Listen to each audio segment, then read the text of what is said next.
Lembra de deixar o seu microfone fechado quando eu estiver falando.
Boa noite, vamos começar. Walter, já estamos com 50 pessoas online.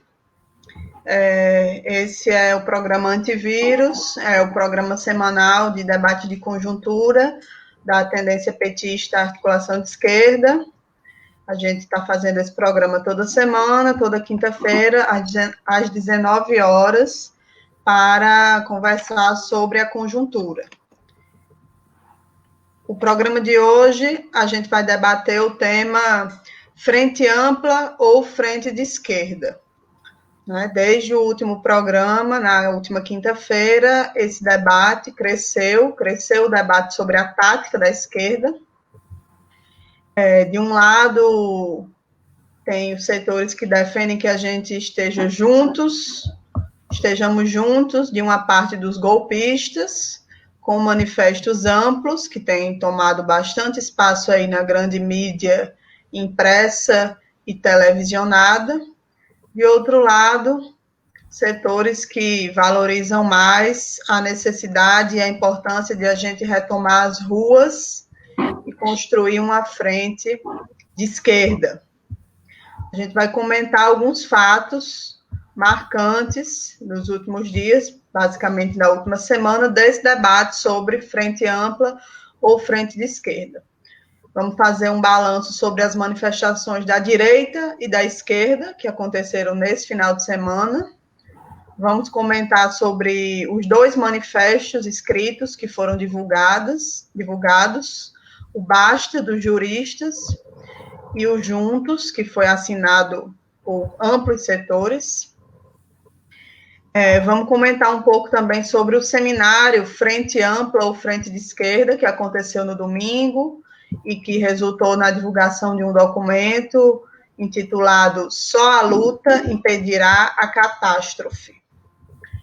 Vamos comentar sobre a reunião do Diretório Nacional do PT, que aconteceu na segunda de manhã, e terminou com uma fala bastante comentada do companheiro Lula, que está repercutindo até hoje na imprensa.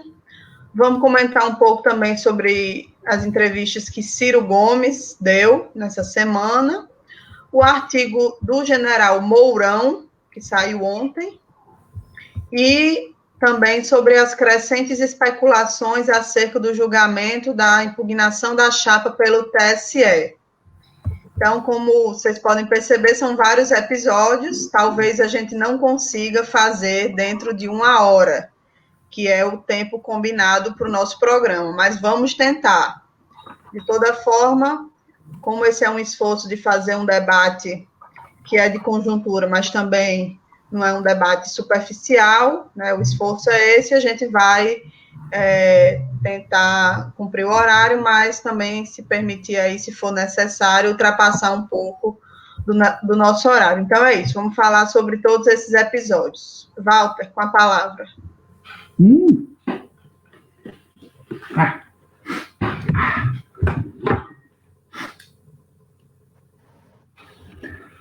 Oi, pessoal.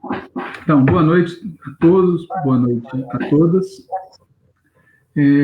Como a Natália disse, né, do último final de semana até hoje, a gente teve várias movimentações políticas e seria impossível a gente comentar todas aqui.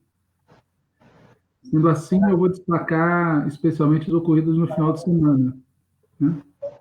Porque elas são carregadas de simbolismo e, de certa maneira, elas sintetizam e concentram os dilemas da conjuntura. Vou comentar, em primeiro lugar, a manifestação ao estilo Ku Klux Klan.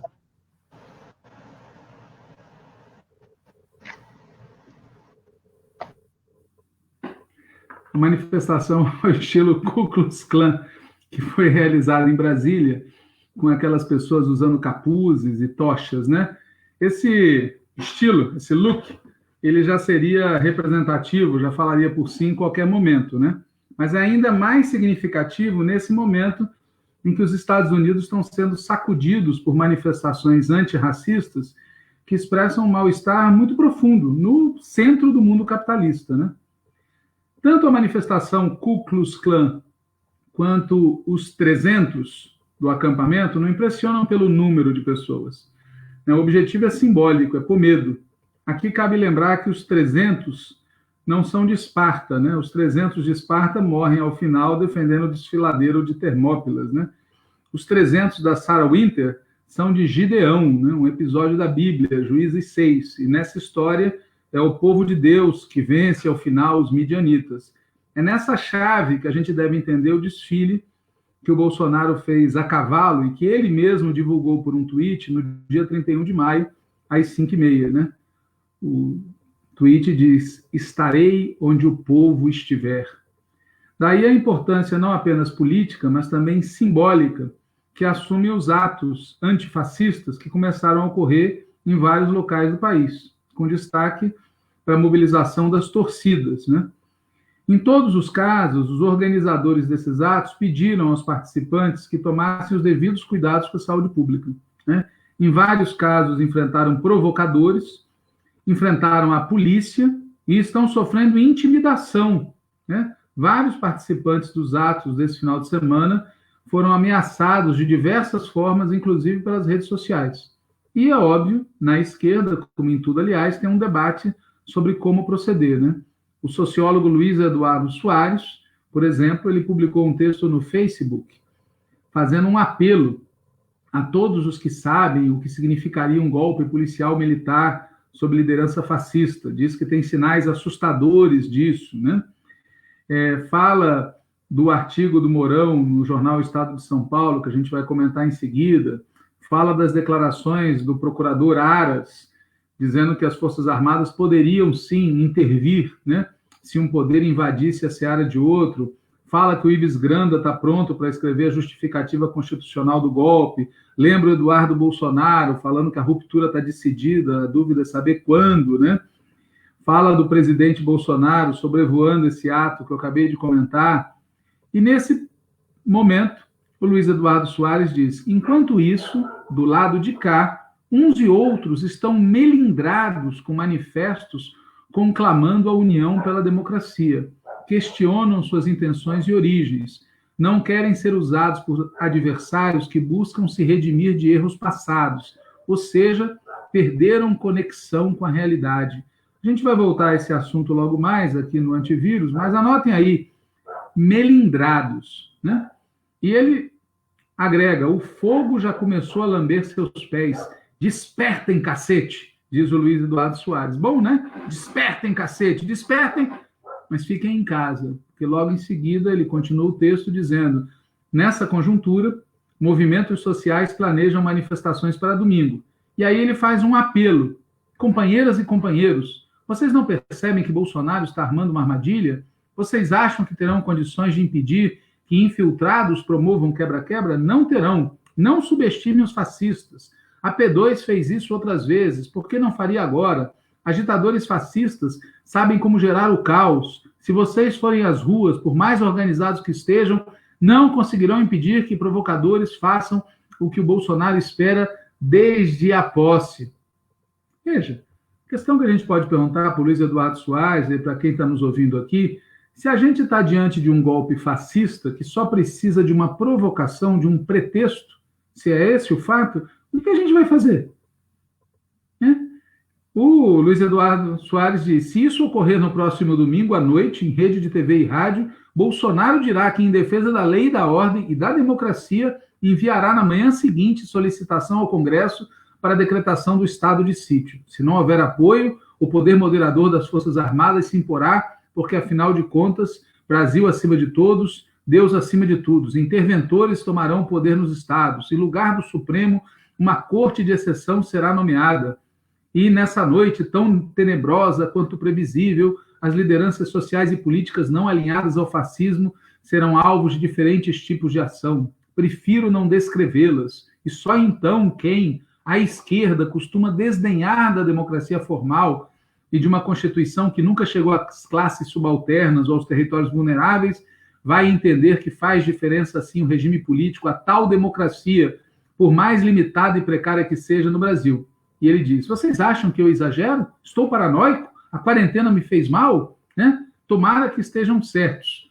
Mas aí o que ele propõe? Ele diz: só faz sentido ir para o confronto, ou seja, ele assume a tese de que manifestar-se é ir para o confronto, se a correlação de forças permitir, ou poderemos sofrer uma derrota histórica, um banho de sangue e um golpe, a menos que nossos companheiros tenham certeza de que conseguirão bloquear os sabotadores e provocadores a serviço do fascismo.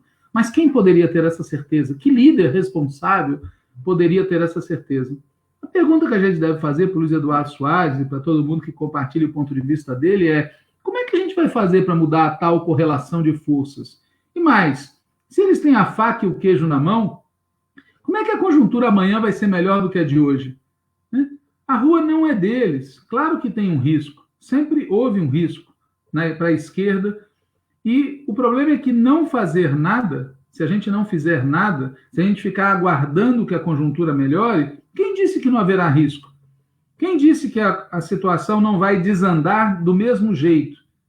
E mais, quem disse que não haverá risco à saúde caso nós não nos mobilizemos? Porque vamos lembrar, este governo, enquanto ele estiver aí, ele vai trabalhar para quebrar a quarentena, para acabar com o isolamento social. Mantê-lo não protege a saúde de ninguém, nem mesmo de quem fica em casa. Então, a nossa opinião é que a situação é terrível, mas não é possível deixar as ruas seguir ocupadas pelo neofascismo. Tem que ir com todo cuidado com a saúde, todo cuidado com provocadores, todo cuidado com a polícia, todo cuidado com o dia seguinte, mas basta. É preciso, como diz a nota que o PT soltou agora há pouco, ocupar as ruas para defender a democracia e os direitos do povo. É com isso que eu queria abrir aqui o nosso antivírus de hoje.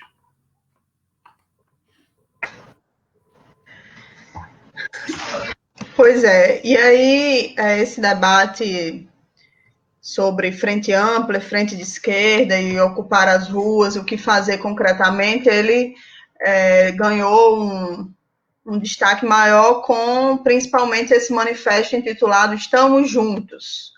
Eu vou comentar um pouco sobre esse manifesto, recomendo que todo mundo leia, quem ainda não leu, é algo pequeno, muito curto, e merece ser lido, porque é impressionante como muitos comentários que eu tenho visto sobre o manifesto, de gente que defende o manifesto, dá a ele o caráter que a própria pessoa quer, dizendo que ele defende algo que sequer está escrito, né? Dizendo que é contra o fascismo, é contra Bolsonaro, é contra um golpe, por isso assinou.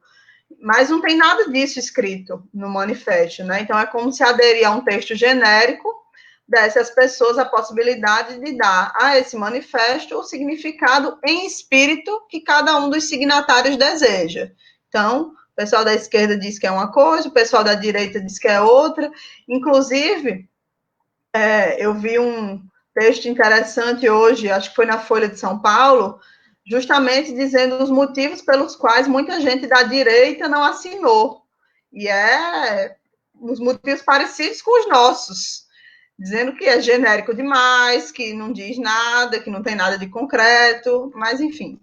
Então, o manifesto, ele começa dizendo que nós somos cidadãos, cidadãs, empresas e instituições. Então, ele equipara pessoas e empresas como sujeitos iguais no debate político. Esse é um primeiro problema.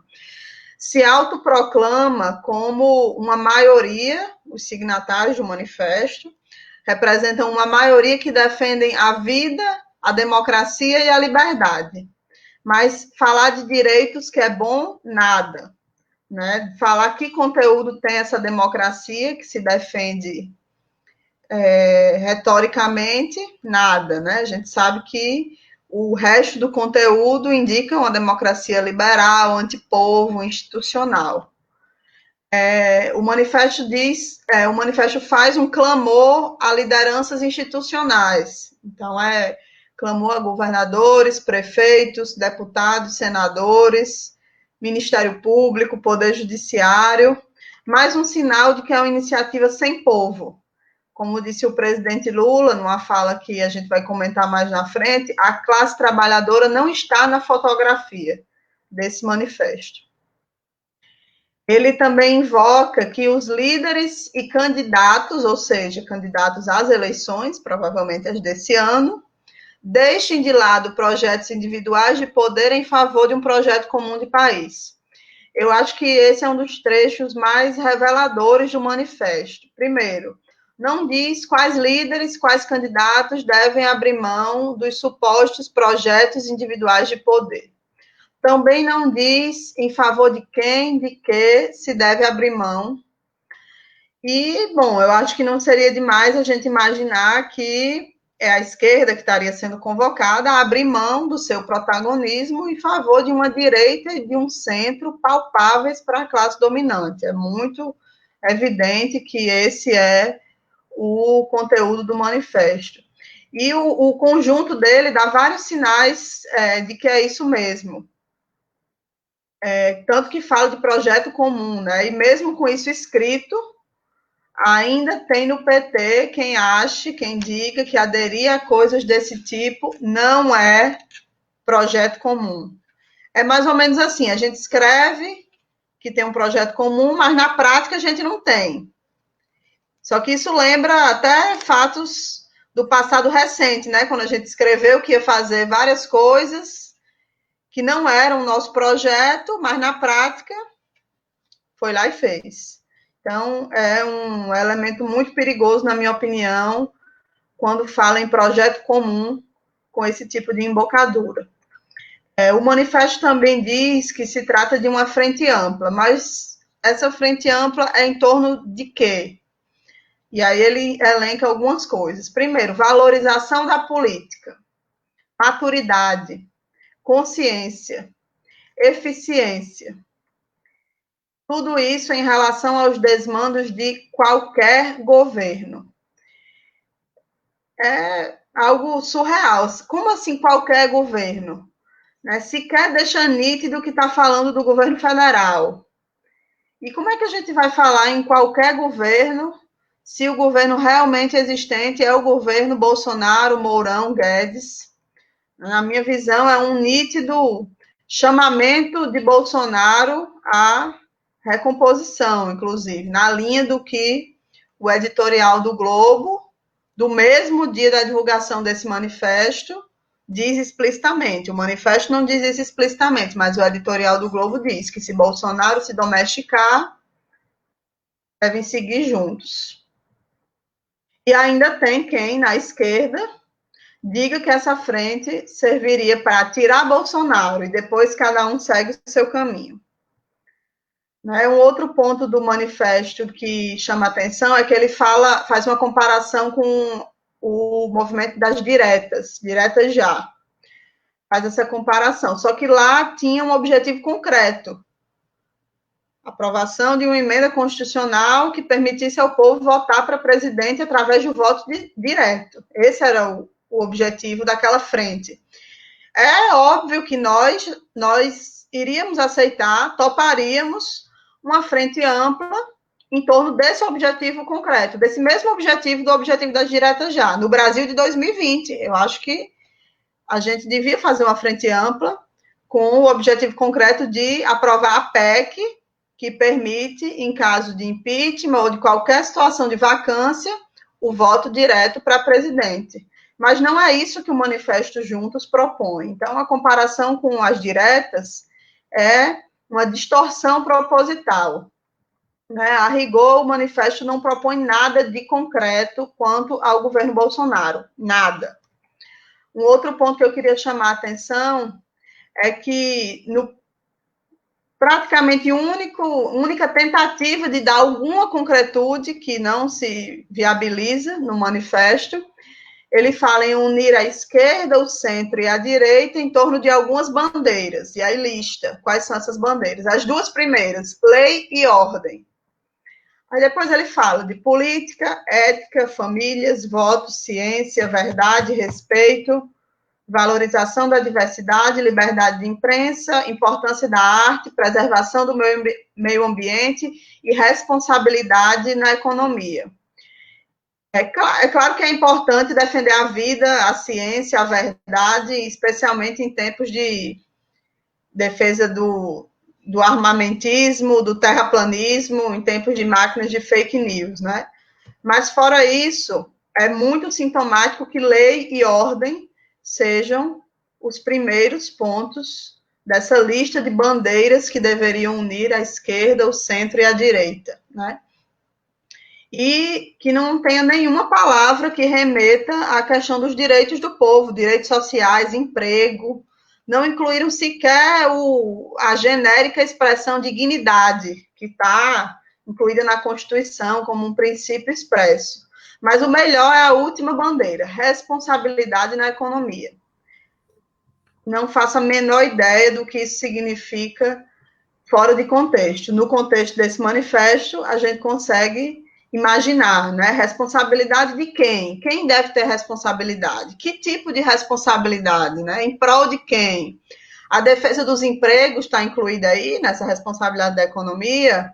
Lutar contra o desemprego e contra a redução dos salários está incluído aí? E o capital financeiro entra como nessa responsabilidade com a economia, né? Então, são questões que a gente tem que se fazer em relação a esse manifesto. Esses eram os pontos que eu acho mais importante destacar do Juntos, e recomendo que todo mundo leia para formar sua própria convicção.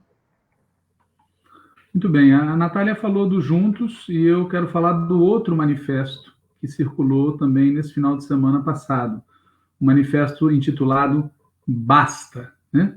Foi publicado com um informe publicitário, com esse título Basta em destaque, e uma epígrafe do Karl Popper. A epígrafe diz assim: menos conhecido é o paradoxo da tolerância. A tolerância ilimitada pode levar ao desaparecimento da tolerância. Se estendermos a tolerância ilimitada até aqueles que são intolerantes, se não estivermos preparados para defender uma sociedade tolerante contra os ataques dos intolerantes, o resultado será a destruição dos tolerantes e, com eles, da tolerância, né? Bom, Karl Popper, que dá a epígrafe para o Manifesto Basta, é um austríaco que nasceu em 1902, morreu em 1994, teve uma passagem pelo comunismo, depois se converteu em liberal, mas não era um liberal qualquer, né? Em 1947, o Karl Popper fundou com Friedrich Hayek, com Milton Friedman, com von Mises, a famosa Sociedade Mont Pelerin, que o bom e velho Perry Anderson diz que foi o ponto zero, intelectualmente falando, da ofensiva neoliberal. Bom, apesar desse começo assustador, né, para os que conhecem o que é o Karl Popper, não pelo que está escrito, a citação é boa, mas apesar desse começo assustador, o Manifesto Basta é 1000 vezes melhor do que o Juntos. Eu vou só ler um parágrafo do Manifesto Basta. A Constituição Federal diz expressamente que são crimes de responsabilidade os atos do presidente da República que atentem contra o livre exercício do poder legislativo, do poder judiciário, do Ministério Público e dos poderes constitucionais das unidades da Federação e contra o cumprimento das leis e das decisões judiciais. Artigo 85, incisos 2 e 7. Pois bem, o presidente da República faz de sua rotina um recorrente ataque aos poderes da República, afronta-os sistematicamente, agride de todas as formas os poderes constitucionais das unidades da Federação, empenhados todos em salvar vidas, descumpre leis e decisões judiciais diuturnamente, porque, afinal, se intitula a própria Constituição. Fecha aspas. E tá bom, né? Tem um ditado castelhano que diz que nós não devemos pedir peras a los olmos, tá certo? Não deve pedir fruta, uma fruta comestível a um carvalho. Esse é um manifesto de advogados, de juristas. Isso posto, independente do Karl Popper, independente de certas frases, independente de qualquer coisa, o importante é que, diferente do Juntos, ele aponta um caminho, né? Afastar Bolsonaro. Quem é do mundo do direito certamente vai encontrar entre os signatários alguns personagens que mereceriam um comentário nosso aqui. Mas, repito, diferente do Juntos, onde coabitam Fernando Henrique Cardoso, Lobão e Huck, o Basta aponta o impeachment e não se propõe a nenhuma outra unidade que não essa. Não pede para ninguém abandonar nenhuma posição, não se propõe a fazer uma aliança programática, por isso o Basta é um manifesto útil. É diferente do Juntos. Basta sim, Juntos não. Ou seja, frente de esquerda, sim, precisamos ter. Frente mais ampla em torno de objetivos pontuais, como está nesse manifesto Basta, sim, também precisamos ter. Agora, uma frente ampla em torno de propósitos genéricos e não declarados, como no manifesto Juntos que a Natália analisou, aí não dá.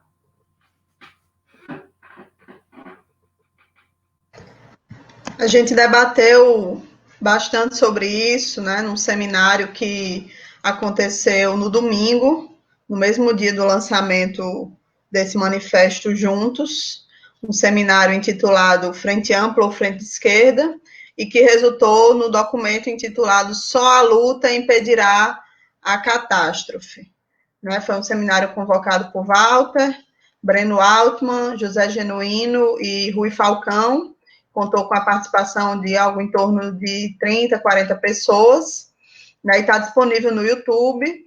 Recomendo a todo mundo que assista o seminário e também que leia o documento resultante do seminário. É bem elucidativo em relação a todo esse debate. Eu vou colocar depois o link, tanto do documento quanto do seminário que está disponível no YouTube. Né? O seminário teve um ótimo timing, digamos assim, porque já tinha sido convocado há algumas semanas e acabou que a data coincidiu com o lançamento desses 2 manifestos, com a realização de atos tanto da esquerda quanto da direita, e deu um bom debate bem relacionado à atual conjuntura, né?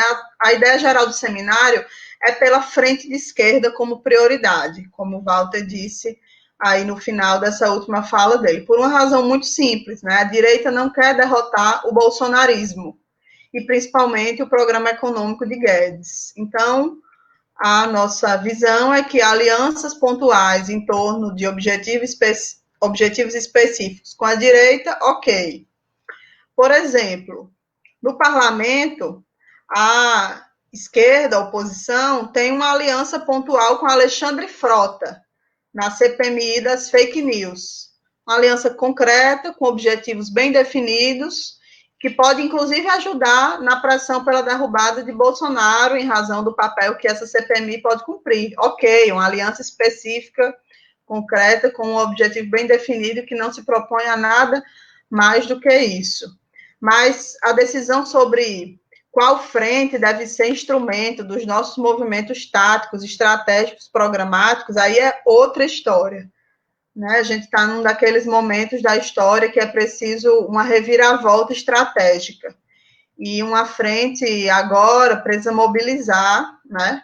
Precisa fazer disputa de consciência, precisa fazer pressão institucional, e a gente só vai conseguir ter ações coordenadas em diversas direções, como a gente precisa. A gente só vai conseguir fazer isso com uma frente com bastante unidade programática, né, que tire a gente dessa geleia confusa e de ideias antagônicas que essas frentes amplas, como essa do Manifesto Juntos, propõem, nos coloca. E não é só que esse tipo de coisa não ajuda e seja indiferente, na verdade atrapalha muito, pois confunde o povo, confunde a nossa base social, né? Isso é tudo que a gente não precisa no momento que a gente precisa recuperar apoio. E eu queria, para finalizar, ler um trecho do documento que a gente aprovou nesse seminário, que a gente aprovou não, que foi fruto do debate desse seminário, que ilustra um pouco essa ideia do porquê a frente deve ser de esquerda, né? Eu vou ler rapidamente aqui um trecho. Ao longo dessa caminhada, não podemos em nenhum momento sucumbir aos apelos de nos tornarmos força auxiliar de eventuais soluções funcionais aos defensores da agenda ultraliberal, que estejam em busca de um ambiente político menos arriscado para implementar seu programa.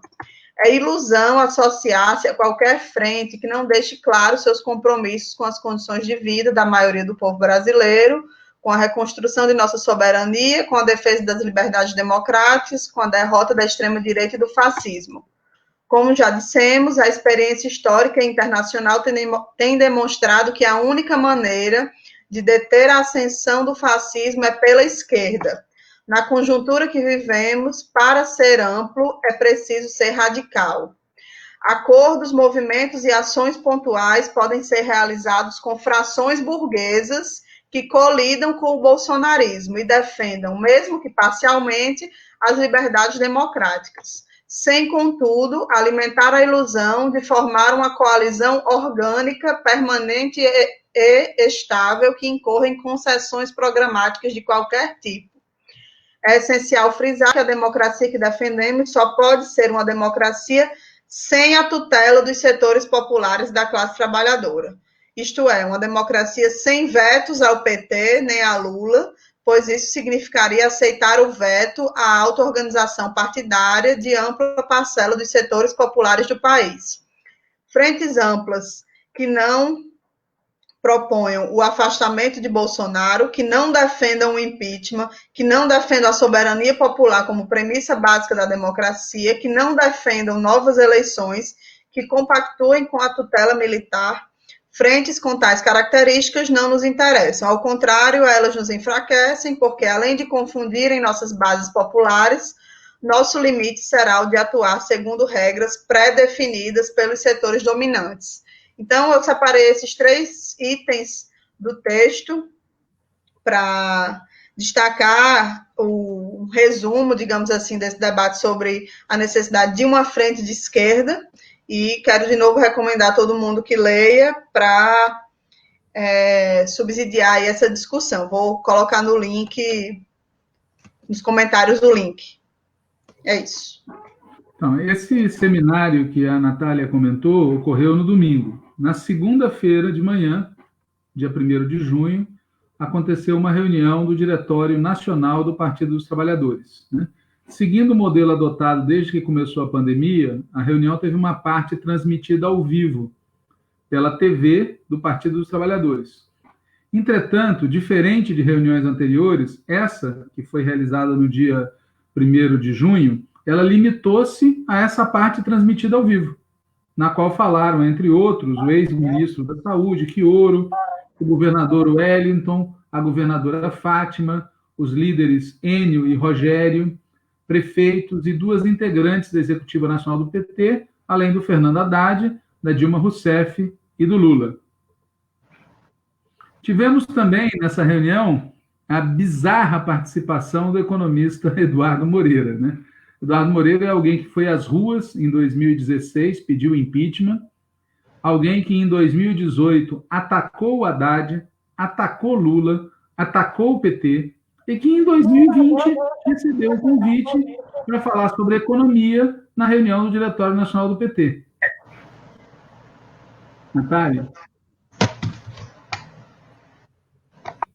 Microfone. O Eduardo Moreira, eu estava falando, ele tem esse histórico recente, né? E, para piorar, ele, nessa reunião, fez uma fala que não contribuiu em absolutamente nada para a compreensão da economia atual, salvo para demonstrar o coração grande, né, que alguns petistas têm, e o oportunismo, o senso de oportunidade, se vocês quiserem assim, desse senhor. A íntegra do que foi dito nessa audiência pública, né, está disponível na TV PT, né? E é isso, a rigor, o que ocorreu no dia 1º de junho foi uma live, uma audiência pública, denominada inadequadamente de reunião extraordinária do Diretório Nacional. Reunião mesmo do Diretório não houve, inclusive porque não teve debate, não teve deliberação, exceto, importante destacar, uma resolução de apoio à imponente mobilização da população negra dos Estados Unidos contra o racismo da suposta maior democracia do mundo, né?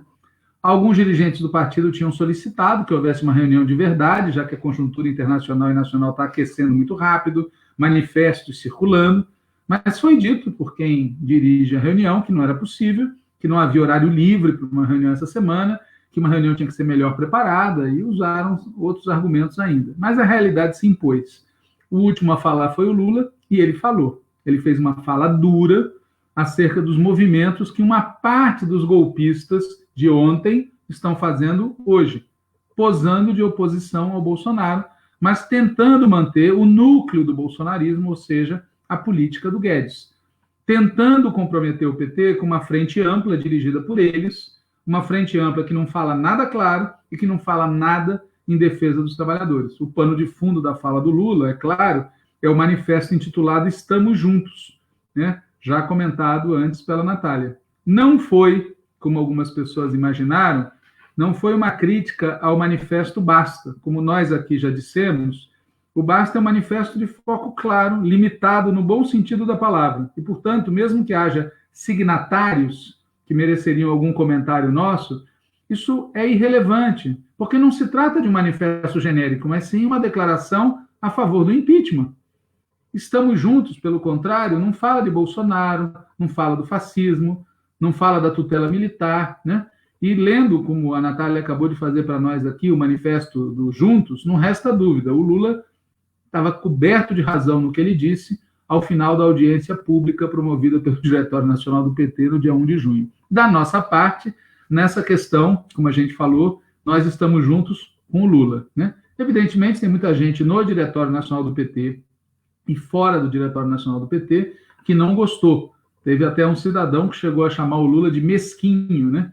E eu pergunto, será que é mesquinho lembrar que essa corja chegou à presidência da República porque contou com a entusiasmada ajuda, cumplicidade ou tolerância de alguns dos mais importantes signatários do Juntos? Será mesquinho criticar esse manifesto juntos, porque ele não fala do Bolsonaro, não fala do impeachment, não fala de novas eleições, não critica a tutela militar e não fala do Guedes? O Lula alertou o PT, e a quem mais quis ouvir, que um desses, tá certo? Que esse manifesto faz parte de uma operação, tirar Bolsonaro para dar continuidade ao bolsonarismo com o Guedes.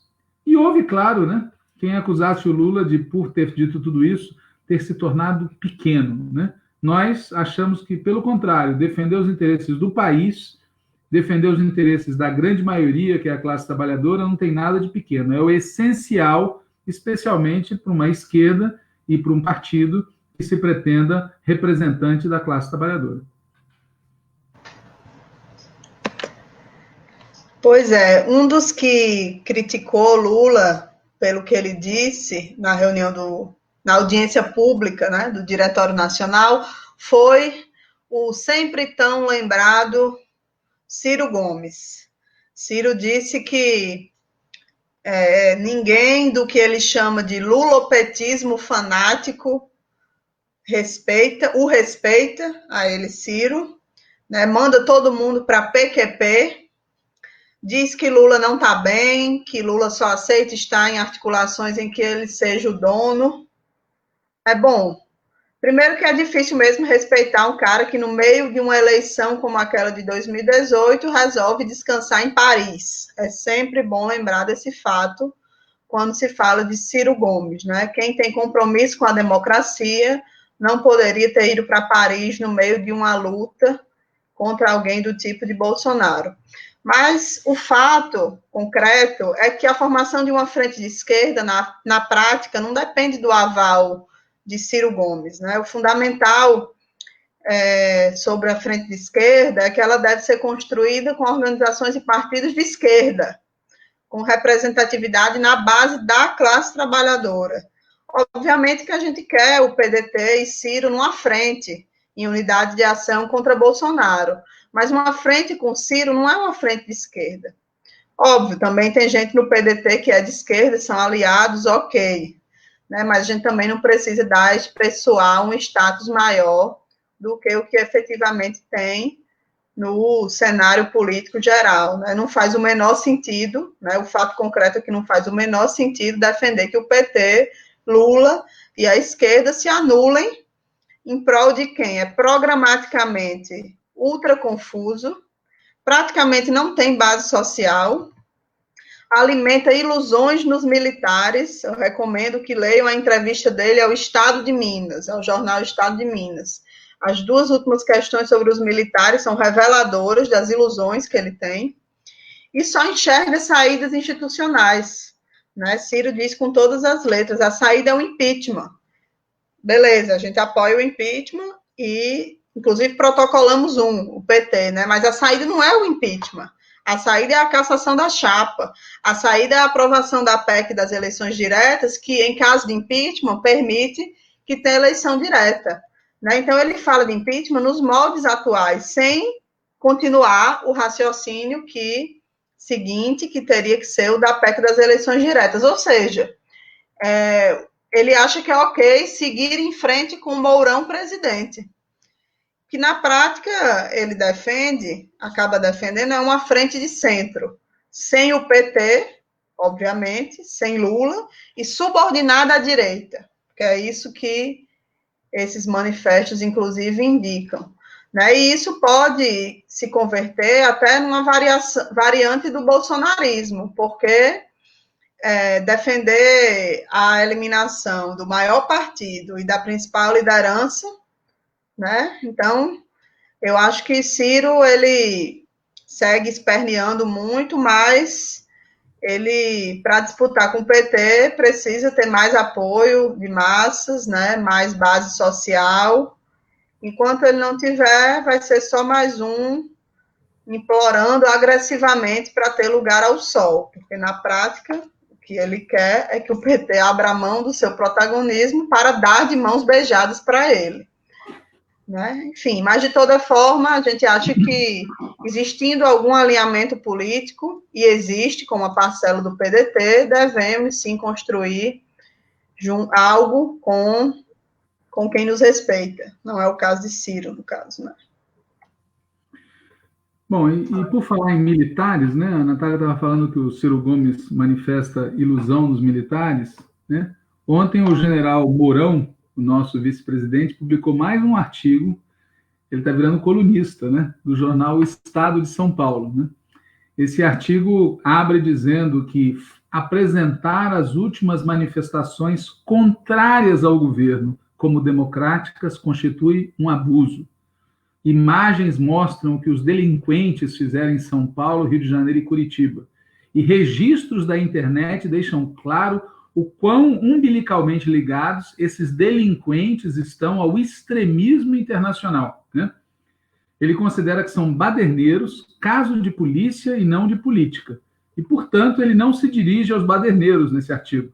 Ele, inclusive, fala, não me dirijo a eles, sempre perdidos de armas na mão, que é uma frase daquela música famosa do Geraldo Vandré, né? Só que na música do Geraldo Vandré, isso está dirigido aos militares, não aos baderneiros de que o Mourão fala. Ele diz que esses baderneiros têm que ser conduzidos debaixo de vara, as barras da lei, né? E ele se dirige, portanto, não a eles, mas aos que, por suas posições na sociedade, detêm responsabilidades institucionais. E fala o seguinte, aonde querem chegar? A incendiar as ruas do país, como em 2013? A ensanguentá-las, como aconteceu em outros países? E fala, a legítima defesa da democracia está fundada na prática existencial da tolerância e do diálogo. Ou seja, tem aí um duplo recado, né? Um recado para os oposicionistas que são golpistas. A banda da direita que está em choque com Bolsonaro. É um duplo recado. O recado é, 1, vamos conversar. 2, se não conversar, o pau vai comer. Ou seja, é uma ameaça, como já era também uma ameaça o outro artigo que ele publicou. E ele fala, claro, é lícito usar crimes para defender a democracia? Qual ameaça às instituições no Brasil autoriza a ruptura da ordem legal e social? Por acaso supõe-se que assim será feito algum tipo de justiça? Desde quando a democracia, vigindo normalmente, precisa ser defendida por faces mascaradas, roupas negras, palavras de ordem, barras de ferro e armas brancas? É uma mixórdia, né? Porque, em primeiro lugar, as pessoas que foram às ruas se manifestar, na sua imensa maioria, de fato, estavam usando máscaras, porque essa é a orientação do Ministério da Saúde, inclusive, tá certo? Usar máscaras. Então, faces mascaradas hoje, se esse é um problema, é de toda a população brasileira. Roupas negras, por acaso tem alguma proibição, algum problema do cidadão Mourão com algum tipo de cor? Eu não sei, tá certo? Palavras de ordem, o que tem as palavras de ordem? Tem algum problema contra as palavras de ordem? Por exemplo, ordem e progresso é uma palavra de ordem, pode, né? Barras de ferro e armas brancas. Aí ele mistura uma coisa normal, em tempos de pandemia, um direito normal das pessoas irem vestidas como quiserem, palavras de ordem, com barras de ferro e armas brancas. E diz que não é admissível, prestem atenção nessa passagem, que a título de se contrapor a exageros retóricos impensadamente lançados contra as instituições do Congresso e Supremo Tribunal Federal, assistamos a ações criminosas serem apoiadas por lideranças políticas e incensadas pela imprensa. Não é engraçado? Esses exageros retóricos impensadamente lançados foram apoiados pelo presidente da República, que faz questão de desfilar, inclusive a cavalo, tá certo? Junto de manifestantes que defendem isto. Impensadamente, ele cavalga impensadamente. E, em segundo lugar, essas manifestações impensadas, esses exageros retóricos, estão sendo defendidas por gente que está usando armas que não são brancas. Armas de fogo, como já ficou fartamente noticiado pela imprensa, nesse acampamento dos tais 300 que se supõe de Gideão. E o cidadão Hamilton Mourão conclui dizendo que, a prosseguir a insensatez, poderá haver quem pense estar ocorrendo uma extrapolação das declarações do presidente da República ou de seus apoiadores para justificar ataques contra a institucionalidade do país. E ele ainda pergunta que sentido há em trazer ao nosso país problemas e conflitos de outros povos e culturas, porque aqui nós não legamos o ódio racial nem o gosto pela autocracia. Vamos combinar, né, pessoal? É só rindo, né? Esse país em que a gente vive tem um racismo estrutural, assim, encarnado na história do país. São séculos de escravidão e depois séculos de maltratos, de desigualdade impostas a uma maioria da população que é de origem afrodescendente. E vem dizer que não tem ódio racial aqui? E outra, não tem gosto pela autocracia, de fato. Eu não tenho gosto nenhum. Mas quando eu olho a história do Brasil, o que a gente vê? Na maior parte da nossa história, nós fomos monarquia. No pedaço republicano, a gente teve democracia oligárquica até 1930, bico de pena, democracia aquilo ali não era.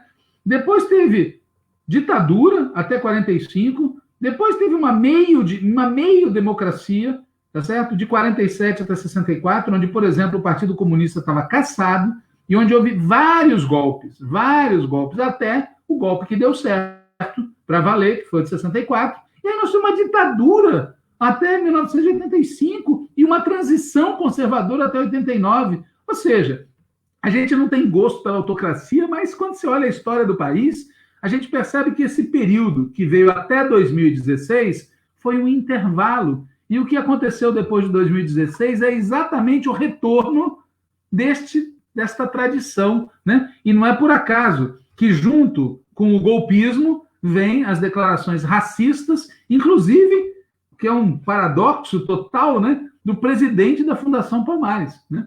Atacando o movimento negro, atacando aqueles que lutam contra o racismo, né? Enfim, o cidadão Mourão vai além, ele critica diretamente o Celso de Mello, né? Ele diz assim, o Mourão: como tomar por modelo de protesto político a atuação de uma organização nascida do extremismo que dominou a Alemanha no pós-Primeira Guerra e a fez arrastar o mundo a outra guerra? O que ele está falando com essa linguagem empolada? O Celso de Mello disse, essa manifestação de tochas aí, tudo, lembra as manifestações nazistas, lembra o fascismo. De fato, eu diria que o Celso de Mello ele estava errado, porque ele poderia ter incluído na lista a Ku Klux Klan, tá certo? E aí ficaria completa a vinculação entre o que está acontecendo agora, o que aconteceu na Alemanha nazista, no fascismo, e o que aconteceu nos Estados Unidos, e que está na fonte dos protestos que a gente está vendo, né? As pessoas querem respirar, né? Teve uma pessoa que foi assassinada a sangue frio por um agente do Estado, né? Muito bem. Ele conclui dizendo que tal tipo de associação entre as manifestações pró-governo e as manifestações nazifascistas, associação praticada até por um ministro do STF no exercício do cargo. Eu sou essa frase quase como uma ameaça, né? Além de irresponsável, é intelectualmente desonesta. Só faltava essa, né? Finalmente, ele pergunta, é razoável comparar o regime político que se encerrou há mais de 35 anos com o momento que vivemos no país, né? Ele diz, hoje, lembra a ditadura? Eu diria que o nosso vice-presidente Mourão é um cara modesto. Mais do que modesto, ele é sábio, porque ele já sacou que é melhor a tutela militar disfarçada de aparente democracia do que uma ditadura militar explícita. E é esse o movimento preferencial dos militares das Forças Armadas hoje, tutelar. E já tem um regra 3, se por acaso o Bolsonaro ficar insuportável. O regra 3 é o próprio Mourão, né? Muito bem. Esses caras, o Mourão e companhia, né? Eles não esquecem e não perdoam. Ele chega a dizer que, lendo as colunas de opinião, comentários, despachos de autoridades, tem-se a impressão que sessentões e setentões nas redações e em gabinetes da República resolveram voltar aos seus anos dourados de agitação estudantil, marcados por passeatas das quais eventualmente participaram e pelas barricadas em que sonharam estar. Ou seja, o Mourão considera que críticos ao governo Bolsonaro são os mesmos que lutaram contra a ditadura militar. E, num certo sentido, ele tem razão. O Mourão não esquece e não perdoa, e nós também não, porque esta corja só está aí porque não se tomaram as medidas adequadas contra os criminosos que cometeram o golpe de 64 e que criminosamente também exerceram a ditadura durante 2 décadas em nosso país, né? Ele nega isso, né? Ele nega que hoje haja qualquer tipo de paralelo entre o que está acontecendo e a ditadura militar. Ele fala, olha, não tem nenhuma legislação de exceção em vigor no país, nenhuma. as Forças Armadas estão desvinculadas da política partidária, estão cumprindo seu papel constitucional, e, é óbvio, tem militares de reserva, como cidadãos comuns, que trabalham até para o governo, enquanto os da ativa se restringem às suas atividades profissionais. Claro que isso não é verdade, porque se fosse exato, não teria havido, nos últimos anos, tantos tweets, tantos manifestos, tantas declarações, tantas entrevistas de militares na ativa, pressionando o Congresso e o Supremo Tribunal Federal. Portanto, é mentira dizer que estes militares da ativa têm se restringido às atividades profissionais. Mentira, pura e simplesmente mentira. É só lembrar das pressões do então comandante Vilas Boas contra o Supremo Tribunal Federal, para que o Supremo Tribunal Federal não aceitasse o habeas corpus do Lula e para que o Tribunal Superior Eleitoral não garantisse a candidatura dele. E o problema de fundo é que o que nós estamos vendo é uma tutela que junto vem com uma ameaça. Nas palavras do presidente Jair Bolsonaro na tal reunião do Ministério, né? 142, 142, 142. Eles não vão de AI-5, eles vão de 142, né? Essa é a lógica dele. E ele termina o texto dizendo que, quando a opinião se impõe aos princípios, todos perdem a razão em todos os sentidos. Nisso aí ele está totalmente certo. Todos perdem a razão. O problema é que tem alguns que estão armados, né?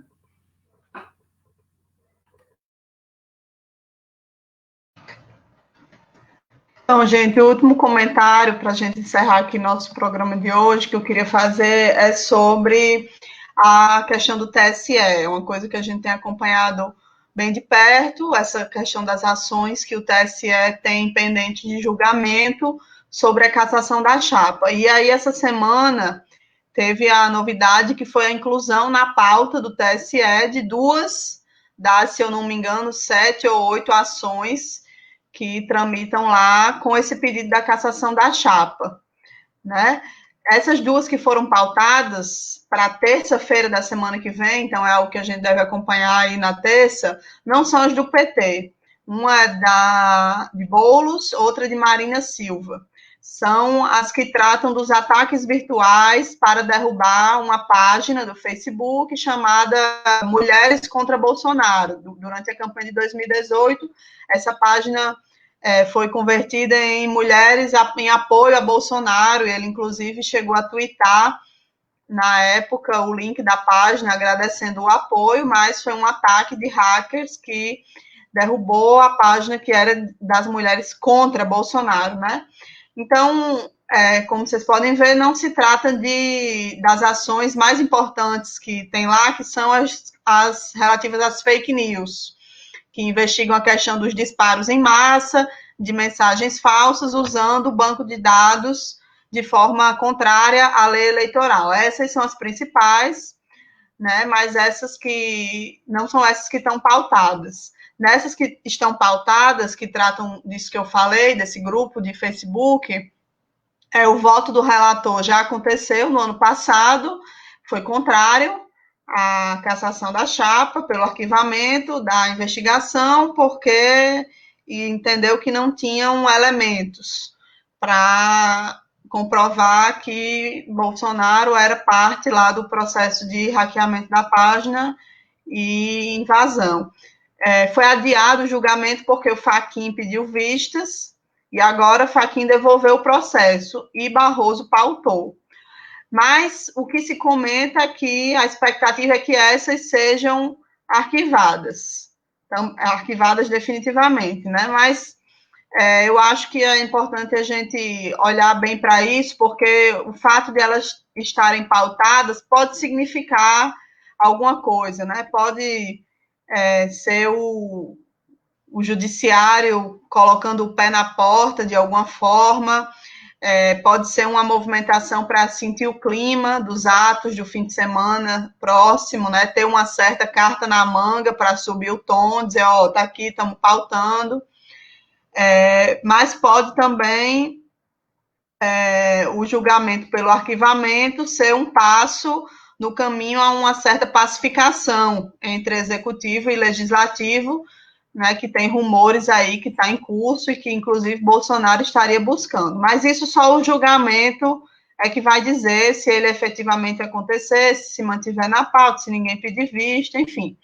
o fato é que é um fronte importante de pressão, eu acho, esse julgamento na terça, né? Pois é lá no TSE que pode sair uma decisão, seja nessas ou nas outras ações, que são as principais, que culminem em uma saída efetivamente popular, que é a cassação da chapa ainda esse ano, que teria a consequência de convocação de eleições diretas, né? Mas é um fato que se trata de uma decisão política, a que vai ser tomada no TSE, né? Inclusive, a própria CNN já noticiou expressamente que tem conversado com ministros do TSE e que eles mencionam 3 condicionantes que devem retardar a análise das ações, ou seja,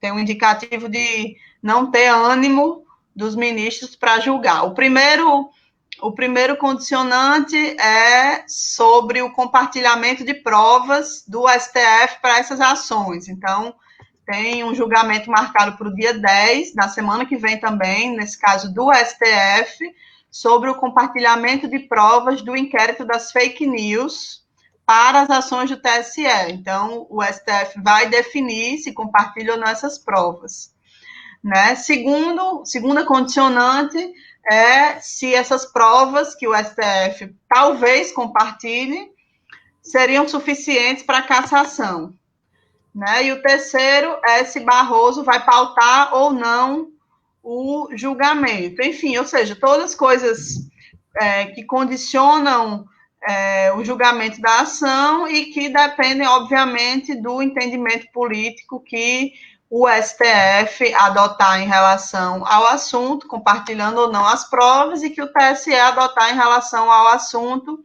ou seja, se vai ou não querer utilizar essa matéria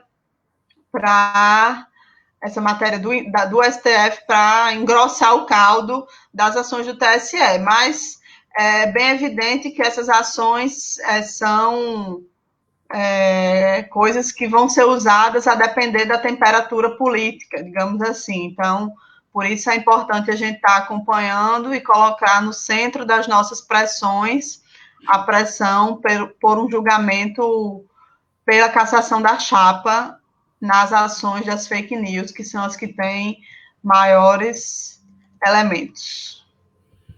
É isso. Só para então, concluir. Encerrar essa descrição que a gente fez aí da conjuntura nesse período, a gente já está com 1 hora de programa, eu só queria resumir o seguinte: a temperatura está aquecendo, né? Mas, infelizmente, a postura geral da maior parte da esquerda segue muito aquém das necessidades. Tem uma demora em decidir as coisas, tem demora em dar desdobramento, predomina ainda uma lógica parlamentar, predomina uma centralidade na disputa eleitoral, e o que é pior, uma centralidade que é acompanhada em muitas cidades por uma tática que pode nos levar a um 2020 eleitoralmente terrível. É o nosso caso em São Paulo, é o caso do Rio de Janeiro, por exemplo. Cidades onde, obviamente, seria adequado uma unidade da esquerda em torno de candidaturas como a do Haddad, e não é o que está posto, né? Tem os riscos que continuam da gente ser sufocado financeiramente e até legalmente, né? A pretexto, por exemplo, do combate à pandemia, a gente não deve descartar que seja adotado medidas como, por exemplo, confiscar os fundos dos partidos, né? Reduzir os recursos para as disputas eleitorais, e tem a possibilidade da esquerda ser atropelada pelos fatos, né? Pode acontecer da gente ser atropelado por grandes mobilizações populares, como aconteceu no Chile, por exemplo. Isso seria triste para a esquerda, mas seria ótimo para o país, porque quando o povo vai às ruas lutar pelos seus objetivos, isso é bom, isso ajuda a realidade a se mover. Mas a gente pode ser atropelado também pelo centro, pela direita e pela extrema-direita, o que seria terrível para o PT e para o país, porque toda vez que prevalece essa gente, quem perde é o povo brasileiro. Por isso, a gente recomenda, de novo, a leitura da declaração Só a Luta Impedirá a Catástrofe, que já foi citada pela Natália antes, e por isso a gente reafirma aqui o que foi deliberado e numa nota divulgada hoje, agora à noite, pela direção do PT, ocupar as ruas para defender a democracia e os direitos do povo. É por aí que a situação pode mudar. Então, gente, é isso. A gente vai encerrar o programa aqui. Como a gente já atingiu 1 hora, eu não vi aqui perguntas e já passamos de 1 hora, né? Eu queria só lembrar que na próxima quinta-feira a gente volta e que, além do antivírus, na próxima quinta, dia 11, às 19 horas, a gente tem antivírus, mas além do antivírus, às 21 horas, a gente vai ter o Contramola, que é um novo programa que a gente vai fazer, vai ser um formato diferente desse, e a ideia é fazer debates mais estratégicos. Esse antivírus a gente faz mais sobre conjuntura, e o Contramola, a ideia é fazer debates estratégicos. Esse primeiro tema que a gente vai debater é o tema Governo ou Poder? Polêmicas sobre republicanismo e gradualismo, ruptura e revolução. Então, a gente vai tratar desse tema no Contramola do dia 11. Então, se programem aí para assistir também. A gente vai dar um intervalo de 1 hora, né, entre o antivírus e o Contramola. E ainda não decidimos qual vai ser o dia fixo, horário fixo. Na verdade, esse primeiro é apenas um teste, que também não será um programa semanal, pelo caráter mais estratégico. Acho que será um programa, enfim, quinzenal ou mensal. Ainda estamos vendo como é que vai ser. Mas se programem para assistir esse primeiro, que aí vocês vão também dando para a gente o feedback, se gostaram, sugestões, enfim. É isso, boa noite. Boa noite, Walter. Só antes, posso falar uma coisa? Claro. Não, só registrar aqui que nós estamos no dia 4 de junho, né? E no dia 4 de junho de 1928, o Antônio Gramsci foi condenado a 20 anos, vários meses e vários dias de cana pelo regime fascista do Benito Mussolini.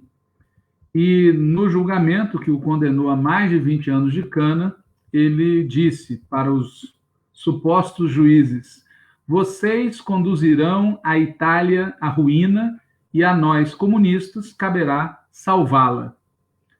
O Gramsci morreu em 1937, depois de mais de 10 anos de uma cadeia terrível. E no dia 28 de abril de 1945, o Mussolini foi fuzilado pelos partisãos italianos, né?